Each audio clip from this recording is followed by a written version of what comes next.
El libro del profeta Malaquías. Él vivió alrededor de 100 años después de que los israelitas habían regresado de su exilio en Babilonia, y su mensaje estaba dirigido al pueblo que ya tenía algún tiempo viviendo en Jerusalén.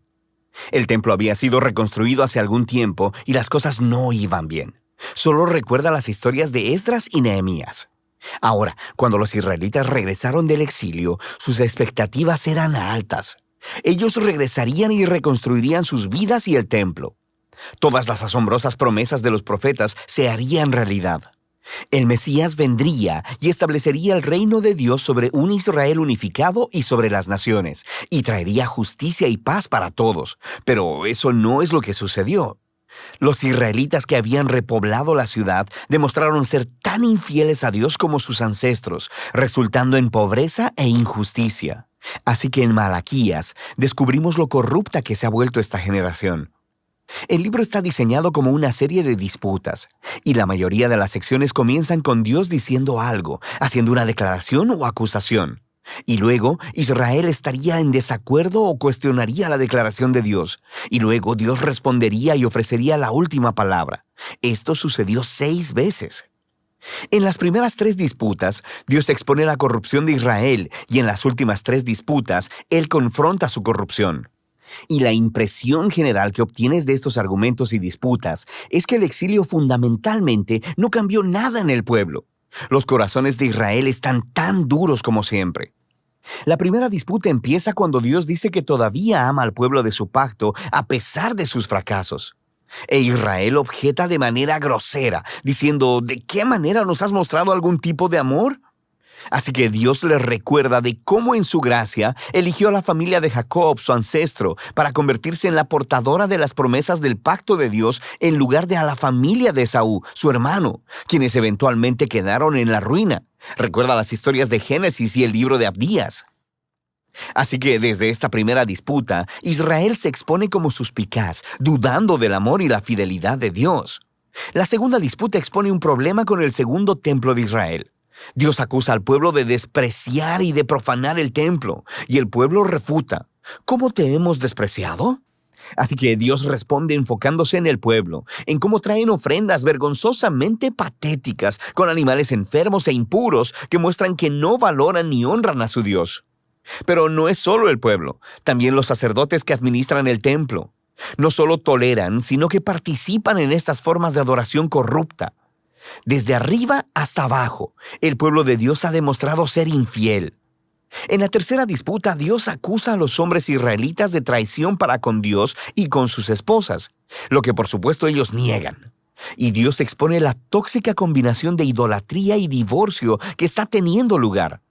Tienen a hombres israelitas casándose con mujeres no israelitas, y luego adoptando en sus hogares la adoración a los dioses ancestrales de sus esposas. Recuerda la historia de Nehemías capítulo 13.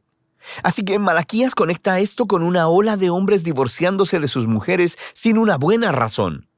Y el pueblo no tiene problema con esto. Y Malaquías dice no. Es una traición a su pacto con Dios. Así que Malaquías pasa al segundo grupo de disputas que confrontan la rebelión de Israel. La cuarta disputa comienza con los israelitas acusando a Dios de negligencia, diciendo, ¿dónde está el Dios de justicia? Ellos ven injusticia y corrupción abundando y Dios no parece hacer nada. Así que Dios responde diciendo que Él enviará un mensajero que preparará al pueblo para el regreso personal de Dios en el día del Señor.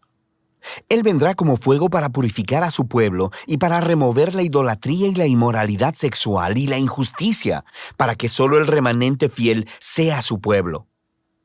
En la quinta disputa, Dios llama al pueblo a volverse a Él, a lo que el pueblo responde, ¿cómo podemos regresar?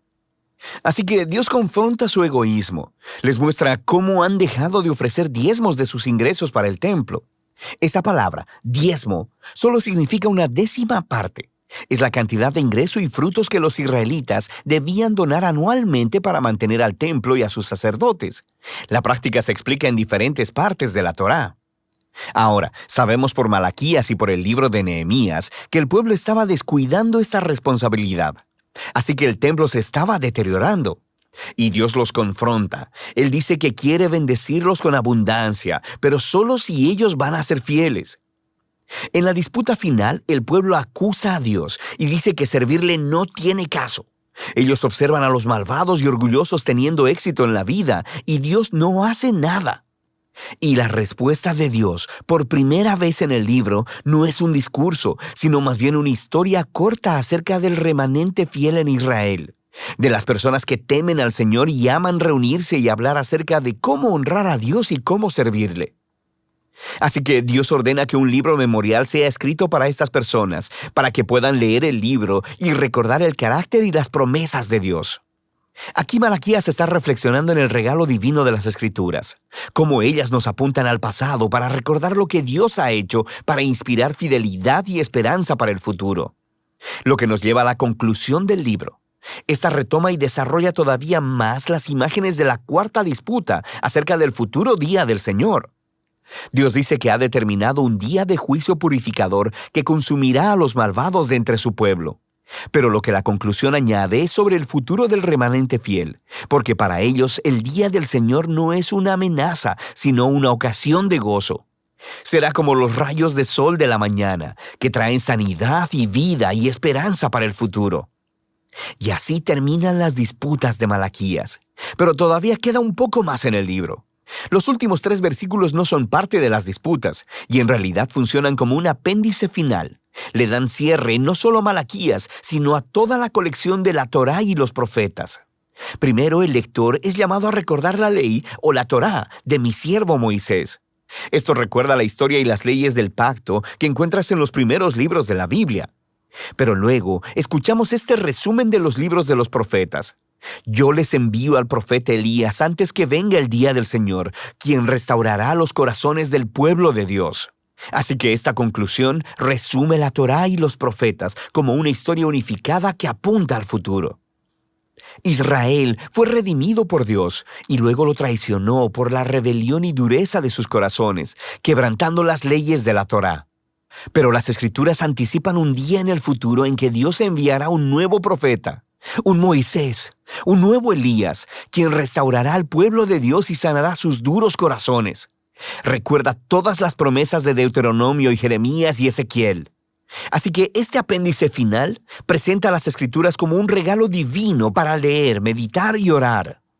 Nos dicen la verdad acerca de la condición humana, acerca de nuestro egoísmo y pecado. Pero también anuncian la promesa de Dios de que un día Él enviará un mensajero y que luego Él se presentará personalmente para confrontar la maldad, para restaurar a su pueblo y para traer su justicia sanadora. Y de esta esperanza futura tratan Malaquías, la Torá y todos los profetas.